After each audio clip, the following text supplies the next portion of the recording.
Olá, queridas irmãs, queridos irmãos. Começamos mais um programa, O Espírito da Letra, analisando a obra do Espírito André Luiz através da mediunidade de Francisco Cândido Xavier. Como você está nos acompanhando, estamos na segunda parte do livro Evolução em Dois Mundos, que é uma parte dedicada a esclarecer certos detalhes da vida no plano espiritual, com explicações técnicas de funcionamento. Hoje estaremos tratando do capítulo 5º, que fala da apresentação dos desencarnados. Como é que eles se apresentam? Como é que eles se vestem? Eles se apresentam como pessoas que usam trajes específicos, paletó, gravata, roupa, camisolão. Como que é isso? No programa anterior, nós vimos as linhas morfológicas, as estruturas físicas, como é que eles estão do outro lado da vida.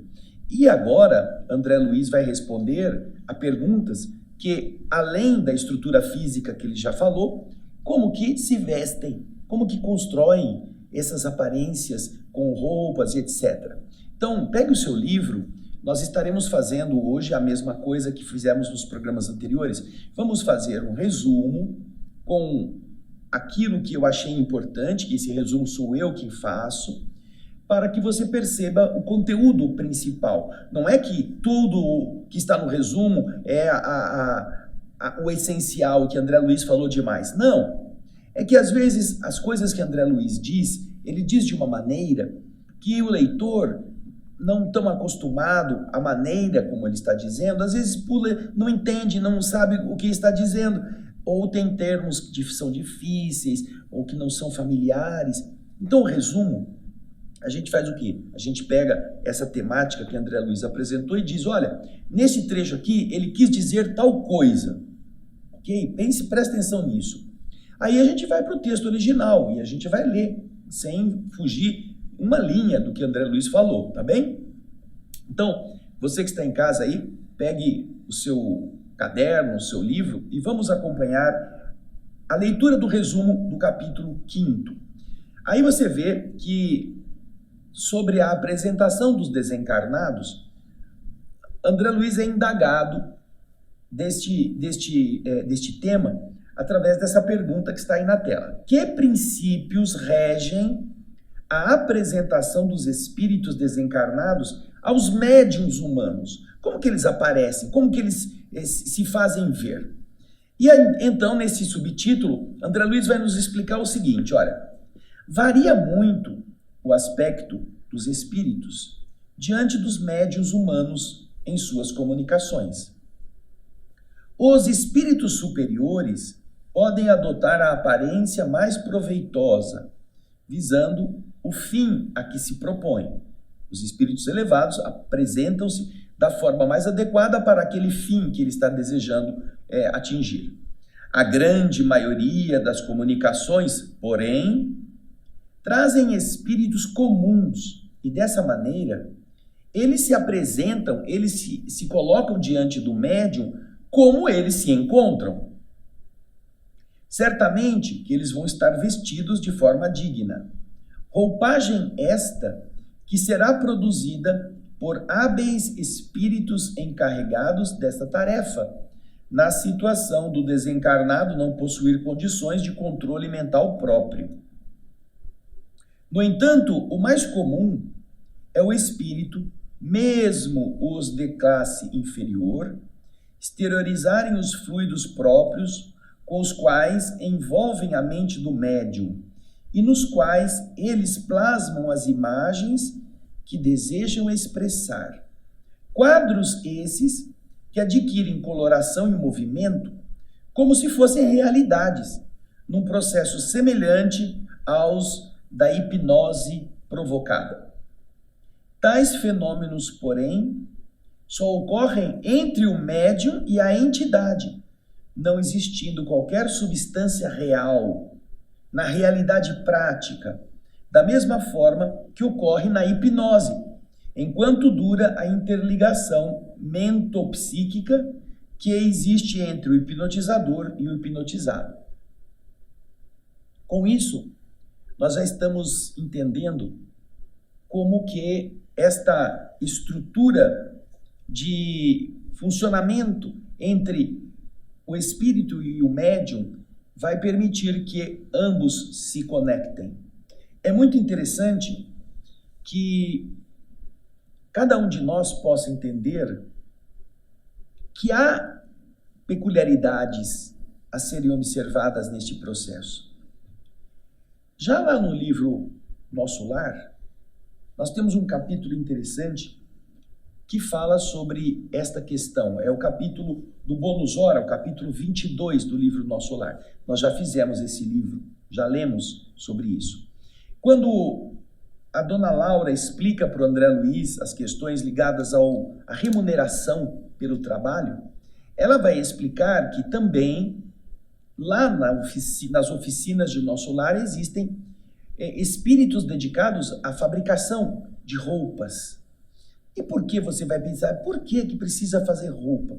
Nós já vimos aqui no nosso resumo que há espíritos que quando saem da Terra e vão para o outro lado da vida, não fazem a mínima ideia que a mente plasma as coisas. E chegam do lado de lá se sentindo assim, incapazes de se vestir, de criar a sua própria roupagem. Imagine você que na Terra, no nosso mundo, você precisasse saber costurar para você fazer a sua própria roupa. Você então deveria ter uma máquina de costura, tesoura, linha, agulha, botões, zíperes.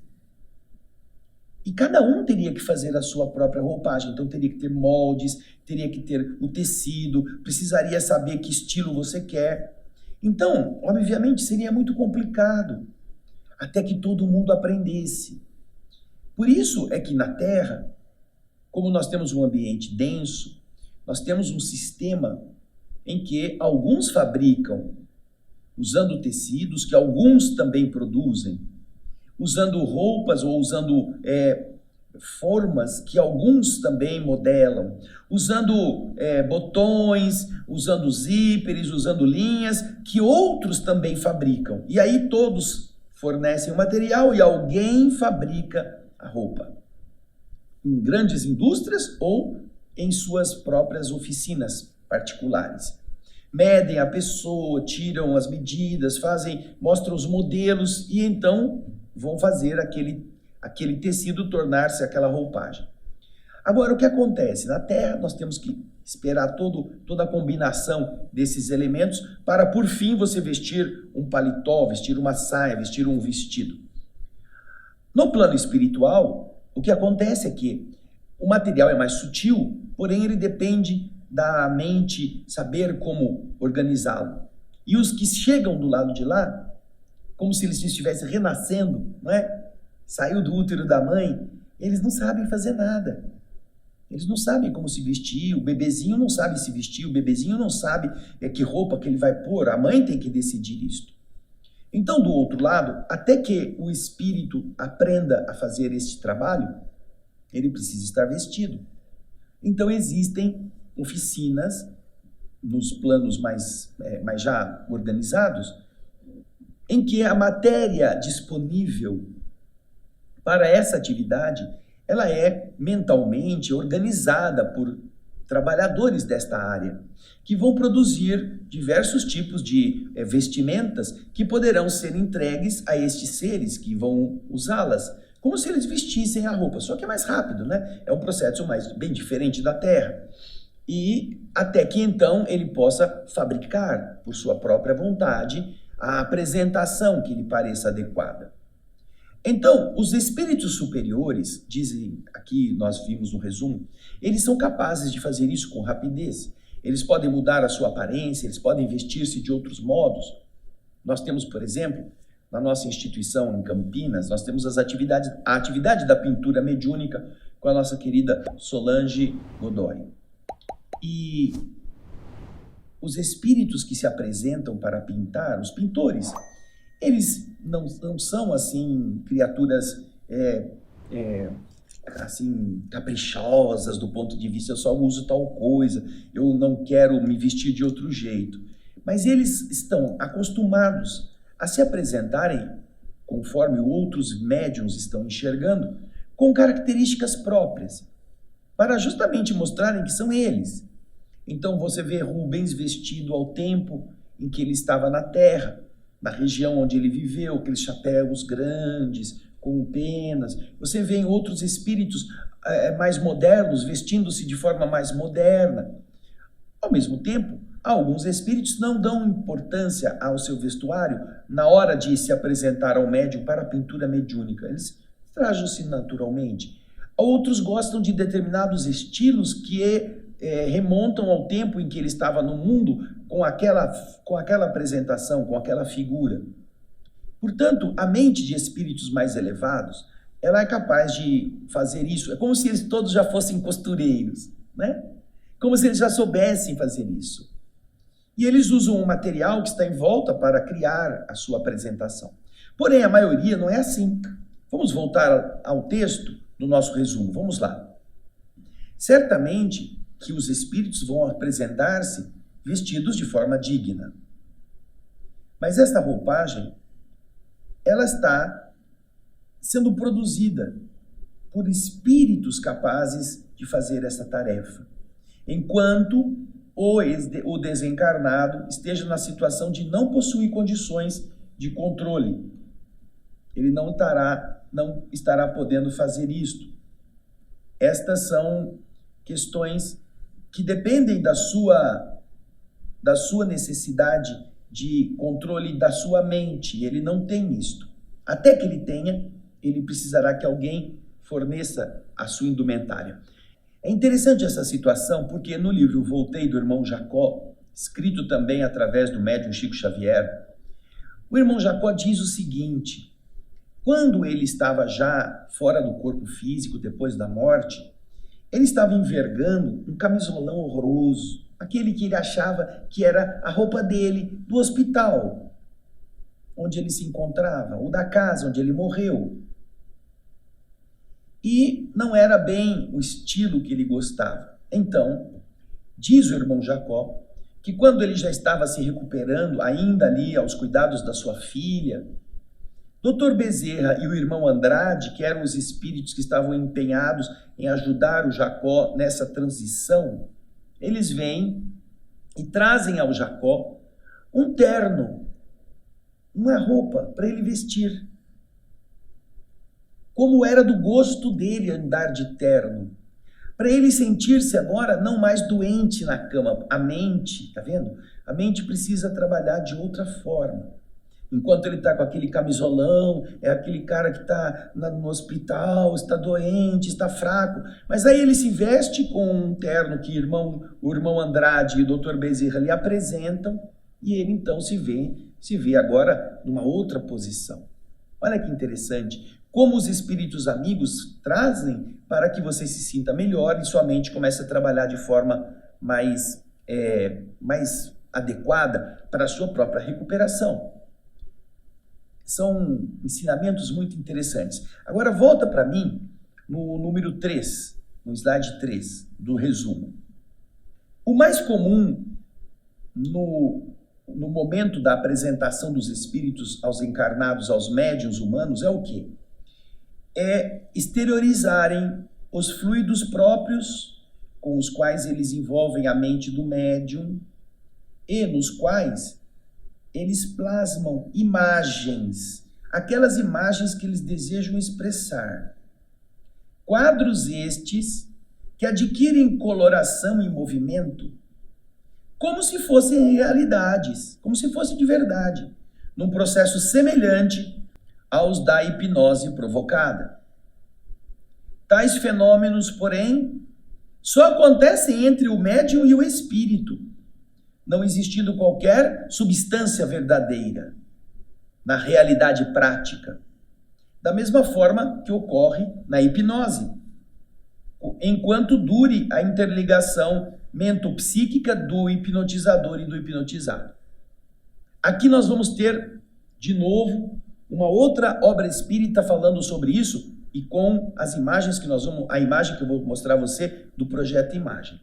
Trata-se do livro Nos Domínios da Mediunidade. Nesse livro, nós temos uma situação interessante no capítulo 12º, que se chama clarividência e clareaudiência. A equipe de Raul, que é o dirigente daquele grupo mediúnico, nós já falamos disso no nosso outro programa sobre os domínios da mediunidade, né? O capítulo 12 mostra essa reunião mediúnica, onde Raul é o que preside, e há diversos médios com diversas mediunidades trabalhando ali. E no momento do encerramento da reunião, eles fazem uma oração, existe lá o mentor espiritual, que é o responsável pelo grupo, que está trazendo uma mensagem final, durante a qual os médiuns vão estar também em sintonia para captarem alguma coisa, e logo depois que termina a reunião, eles vão contar mais ou menos o que eles tinham percebido, o que eles tinham sentido. E eu quero ler para vocês aqui esse trecho que é muito interessante. Olha, eu estou com o livro Nos Domínios da Mediunidade. Você vai ver primeiro a imagem, aí você vê o mentor. Ele está com a mão estendida e do seu pensamento, vejam só, a intensidade luminosa que envolve o seu cérebro, o cérebro do espírito. Dali ele extrai o quê? Ele extrai uma imagem, como se ele estivesse plasmando uma tela de televisão com uma cena. Vocês estão vendo a cena que ele está produzindo. Esta cena está sendo apresentada para o médium. Os médiuns que estiverem ali poderão captar aquilo que ele está produzindo.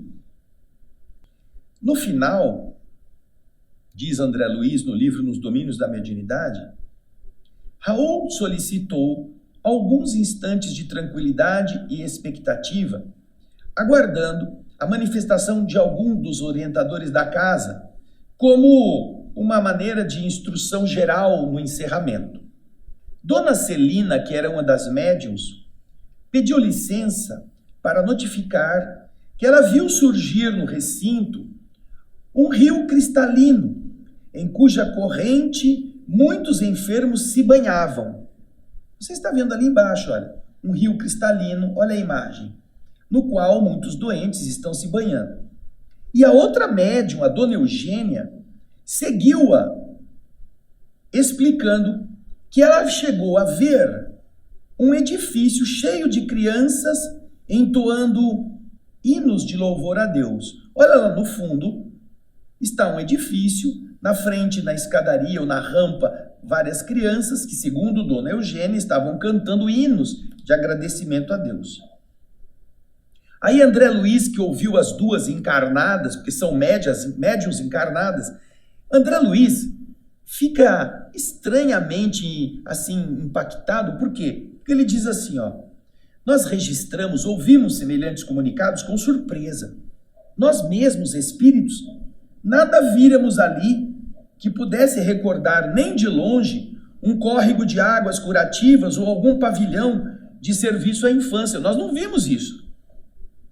Aquela sala onde o grupo estava era muito pequena para comportar cenários dessa magnitude. Então, olhando para mim intrigado, Hilário parecia perguntar se as duas médiuns não estariam sob o influxo de alguma perturbação momentânea. Se elas não estavam meio assim, meio alucinadas, vendo coisas que não existiam. E então, percebendo-nos a estranheza, o assistente que estava conosco nos orientou dizendo: é importante não esquecer que ambas se encontram reunidas na faixa magnética de Clementino. Clementino é aquele espírito que está produzindo isto. Ele está envolvendo as duas médiuns na sua faixa vibratória, fixando as imagens que a mente dele lhes sugere. As duas viram-lhe os pensamentos relacionados com a obra de amparo aos doentes e com a formação de uma escola que a instituição pretende, em breve, mobilizar no socorro ao próximo. Ideias elaboradas com atenção geram formas. Ideias elaboradas com atenção geram formas, tocadas de movimento, som e cor, perfeitamente perceptíveis por todos aqueles que se encontrem sintonizados na onda em que se expressam essas ideias, essas imagens. Não podemos esquecer que existem fenômenos de clarividência e clareaudiência que partem da observação ativa dos instrumentos mediúnicos, identificando a existência de pessoas, paisagens e coisas exteriores a eles próprios. Existem, sim, ocorrências em que os clarividentes vão ver lugares que existem, vão ver pessoas que estão existindo realmente fora deles, como acontece na visão comum. Isso é verdade, pode acontecer assim também. Agora, ali naquela salinha, não tinha nenhum rio passando, não tinha nenhum prédio com criança cantando. Então, neste caso, não é desta forma que a clarividência, a clareaudiência está acontecendo. Continua André Luiz a explicar. Existem também aqueles fenômenos de clarividência e clareaudiência que decorrem da sugestão que lhes é trazida pelo pensamento criador dos amigos desencarnados ou encarnados. Estímulos estes que a mente de cada médium traduz de acordo com as possibilidades de que dispõe, favorecendo por isso mesmo as mais díspares interpretações. Então, neste caso, nós estamos vendo o quê? Uma médium foi capaz de ver o rio, mas não viu o pavilhão. A outra médium viu o pavilhão com as crianças, mas não viu o rio.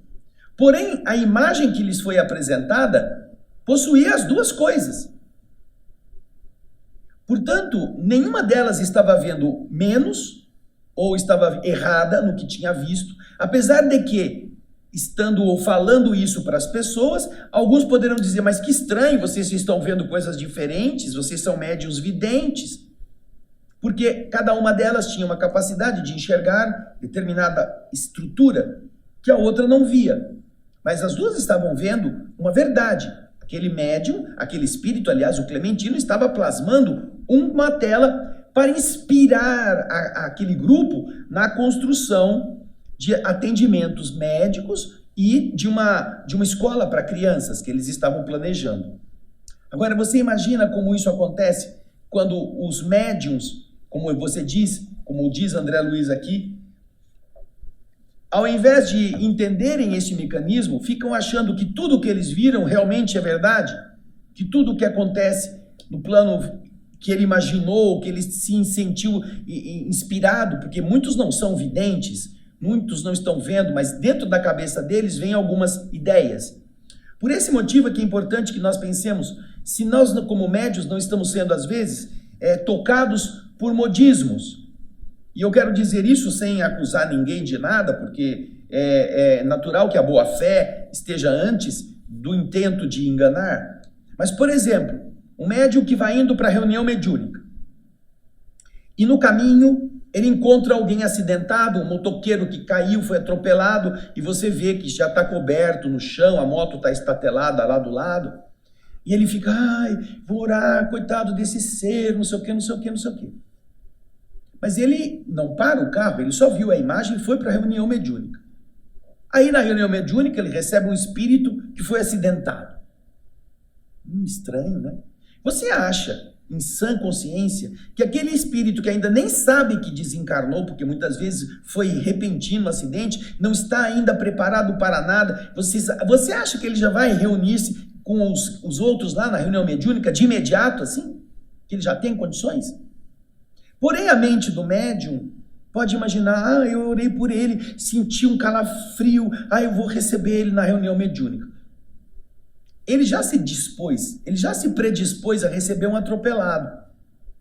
E, obviamente, se ele receber alguma entidade que está se sentindo queimada, ele vai dizer, não é comigo isso daí.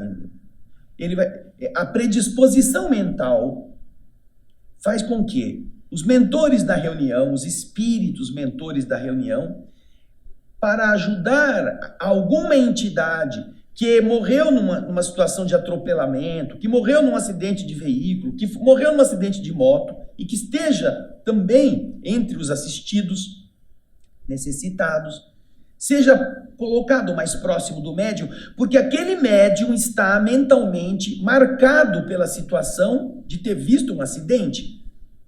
Vai ser mais fácil para ele. Então é mais fácil que ele receba um espírito que foi acidentado, que está se queixando de estar todo quebrado, de estar com dores por todo o corpo, não sei o quê, ainda meio perdido, porque é mais fácil. O médium já criou um clichê mental de um acidente. Então é mais fácil que os espíritos, para ajudar este médium, não é que ele está fajutando, não é que ele está mentindo, não é que ele está fraudando, não. É que ele foi impressionado, foi impactado por uma cena. Esta cena vai ficar na sua mente. E ele sente que, como ele é médium, quem sabe não pode ser o espírito. Porém, ele vai receber essa entidade que foi atropelada por um caminhão, ou que sofreu um acidente de carro num choque e morreu dentro do veículo. Ele vai imaginar que aquele moço que caiu lá na rua, está morto no chão. Ele vai interpretar assim. Mas não é necessariamente aquele. É algum espírito que morreu. Então, quando termina a reunião, ele vai dizer assim: ai, gente, eu quero dizer uma coisa, eu estava vindo para cá, eu passei, vi um acidente horrível, o moço já estava coberto, o corpo estava no chão, a moto estatelada, ai, e eu senti ele aqui. Senti um espírito machucado, um espírito que foi vítima de um acidente, mas você não tem como garantir que é aquele. Então, é isso que os médiuns precisam entender. Porque senão os médiuns ficam pescando ele assiste na televisão que um prédio pegou fogo e no mesmo dia, na reunião mediúnica, ele já recebe gente que morreu queimada daquele prédio. Mas quem diz que é daquele prédio? Ele, só ele. Necessariamente não é daquele prédio. Agora, tem um outro fator importante. Houve aquele grande tsunami lá na Indonésia, em dezembro, acho que de 2004, morreram muitas pessoas, não só na Indonésia. Depois de um grande terremoto, toda a região foi invadida por água, muita gente, mais de 200 mil pessoas desencarnaram, perderam a vida. Aí eu disse para eles, olha, agora vocês vão ter que estar atentos numa coisa. Ninguém aqui vai receber nenhum espírito que morreu afogado essa semana na Indonésia. Mesmo que você sinta que vem alguém com falta de ar. Porque você não pode imaginar que de todos os que morreram lá, já tem gente que sabe falar português, que já entendeu que morreu, que saiu da Indonésia e veio para o Brasil para vir aqui no nosso centro se manifestar. Em todas as partes existem grupos religiosos que podem ser úteis para eles. Agora, se você acha que é você que vai ser o veículo destes espíritos, naturalmente que você está criando essa imagem.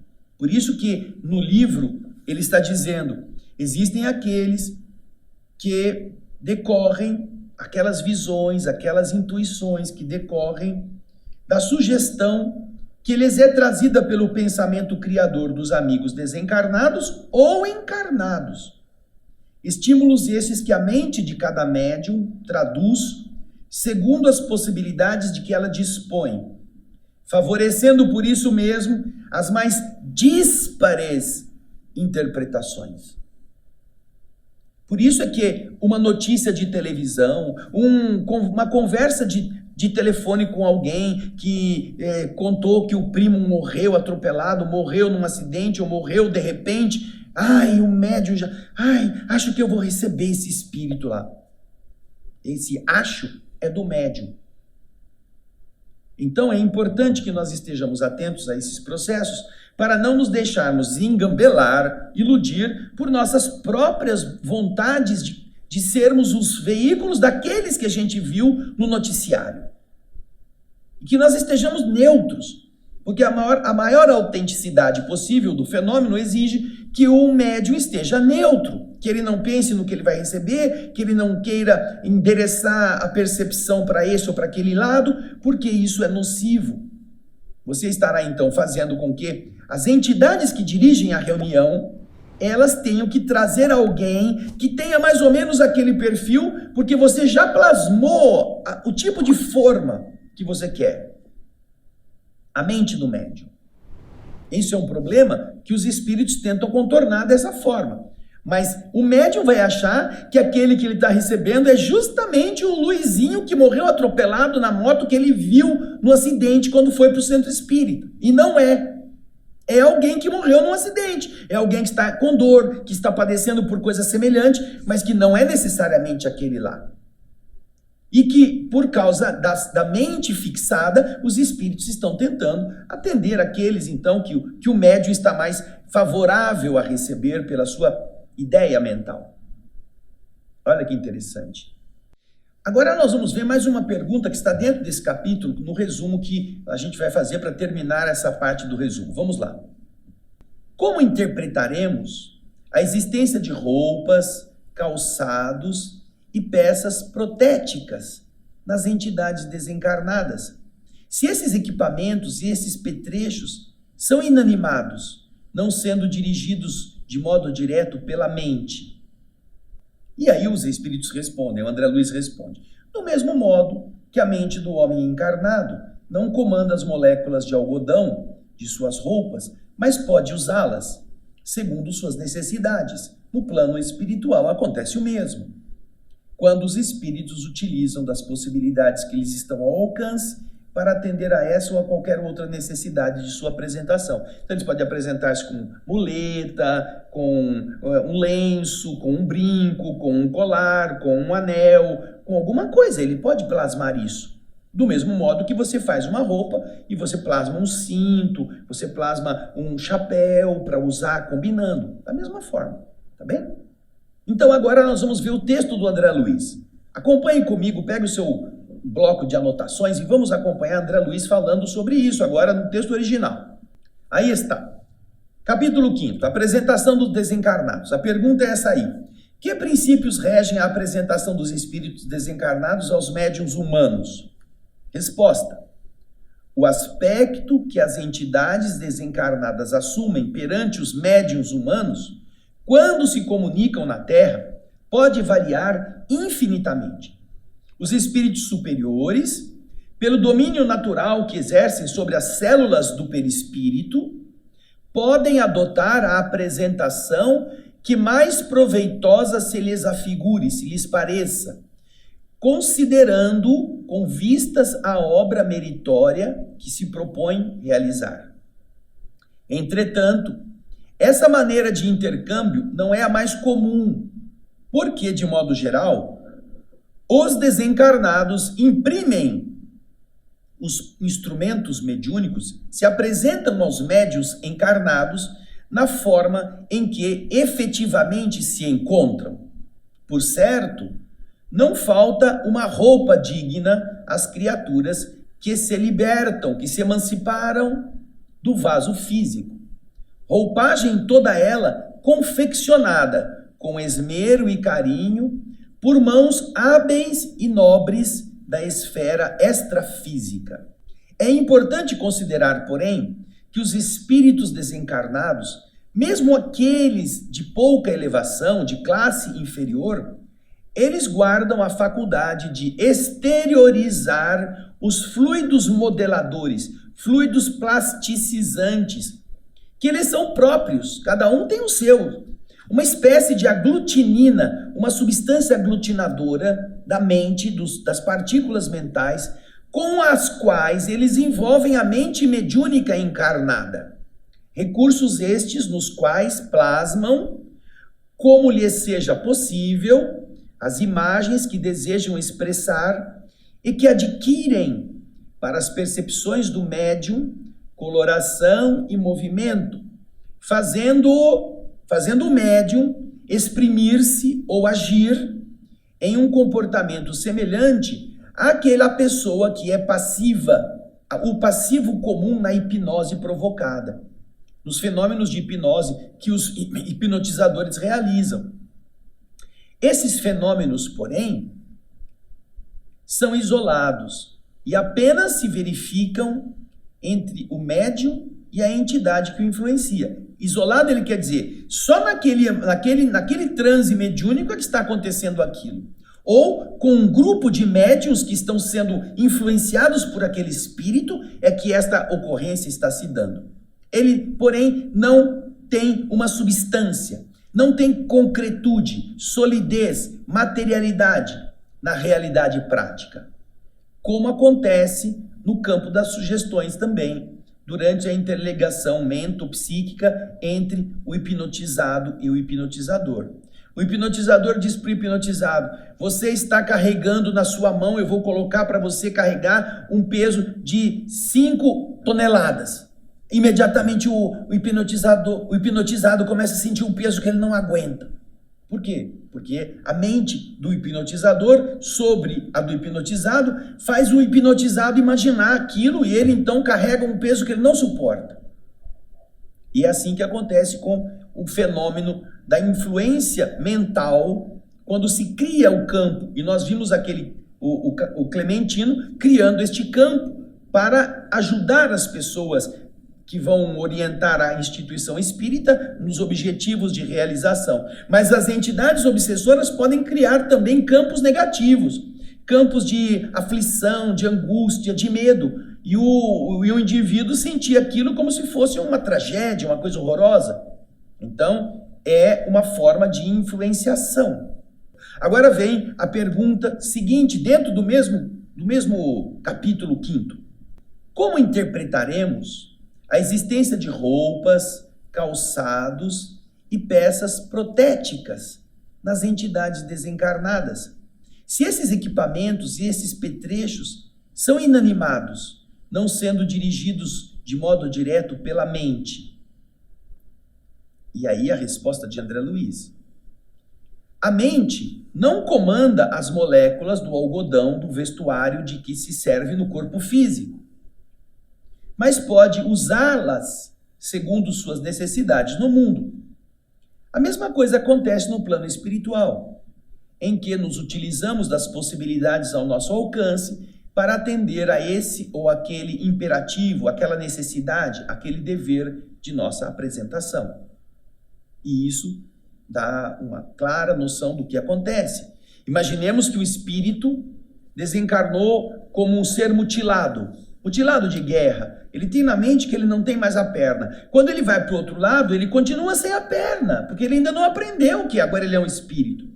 Então, naturalmente, se há necessidade de ele ter uma muleta, alguém lhe oferece uma muleta, plasma uma muleta. Se há necessidade de ele ter uma perna artificial, porque isso ele estava acostumado a ter, alguém lhe plasma uma perna artificial e ele vai vesti-la. Por quê? Porque assim acontece na Terra. Uma fábrica fabrica a perna artificial, outro indivíduo pega um pedaço de madeira e constrói uma muleta para dar para o aleijado.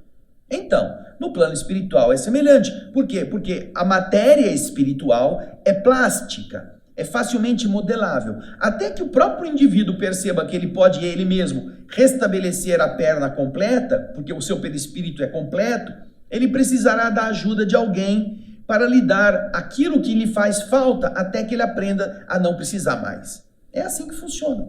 Então também, André Luiz deixa muito claro que na Terra nós não governamos mentalmente as moléculas do algodão, mas a gente faz um tecido de algodão, a gente corta, costura e cria o que a gente quer com ele.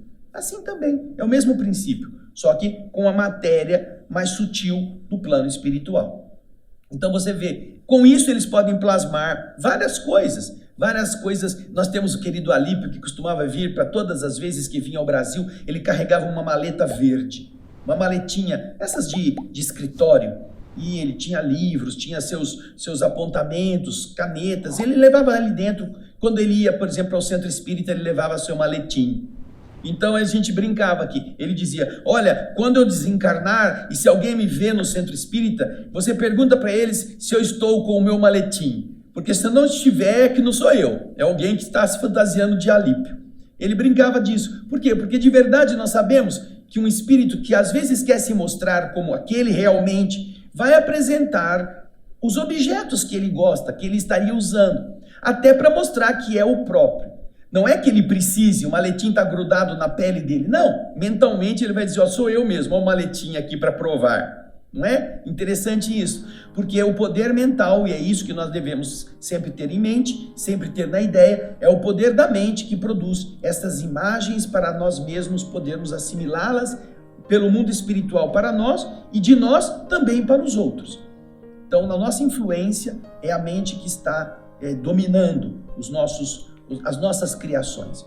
Criaturas que só ficam pensando em coisas feias, produzem imagens feias e quando saem do corpo na hora de dormir, o que acontece? Se deparam com aqueles monstros e têm pesadelos. Eles estão vendo o filme de terror que a mente deles mesmo produziu. Agora, é claro que são maus espíritos, vão atrair más entidades que vão ajudar a coisa a ficar pior. Pense nisso. Na próxima semana nós vamos para o capítulo 6, que é interessantíssimo, que fala sobre a justiça na espiritualidade. Pense nele também. Eu espero você para o capítulo 6, no próximo encontro, e a gente agradece muito o seu carinho, sua participação e aquilo que você tem podido espalhar a respeito dessas mensagens tão importantes do nosso Evolução em Dois Mundos para todos os da sua lista. Obrigado pelo seu carinho, pela sua audiência. Até o próximo Espírito da Letra e muita paz.